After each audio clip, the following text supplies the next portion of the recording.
The Lord be with you. And with your spirit. A reading from the Holy Gospel according to Saint John. Glory to you, O Lord. Jesus said to his disciples, "As the Father loves me, so I also love you. Remain in my love.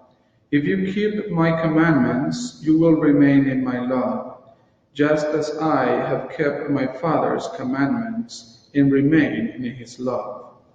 I have told you this so that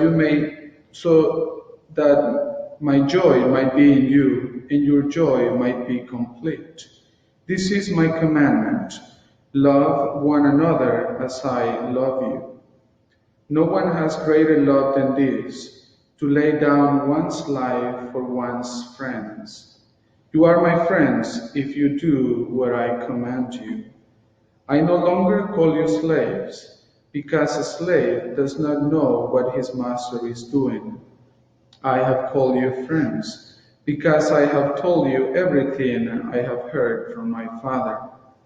It was not you who chose me, but I who chose you, and appointed you to go and bear fruit that will remain, so that wherever you ask the Father in my name, he will give you.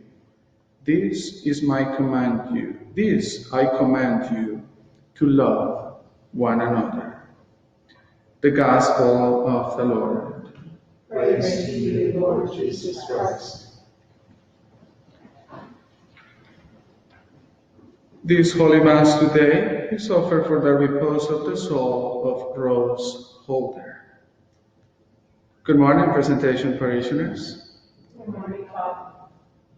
Every time that we celebrate the feast of one of the apostles, it's always a reminder to all of us how great these men were. Of course, in the beginning, when they were with Jesus, they were like a little hard to believe or a little hard to follow the Lord.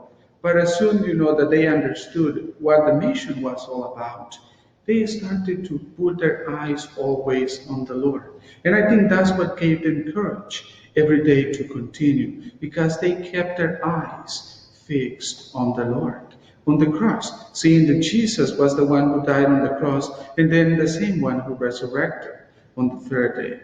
Today we're celebrating the feast of Saint Matthias, one of the apostles. And as I said, it's an invitation for all of us to continue keeping our eyes fixed on the Lord, not only when things are going well, but when things are going bad as well, because we know everything that the apostles experienced in their lives. But they were always trusting in the Lord.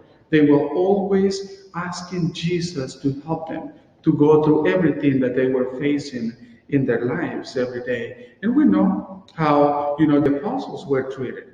Many of them were accused falsely, many of them were treated badly, and so many other stuff that happened to them. But they always hoped in the Lord.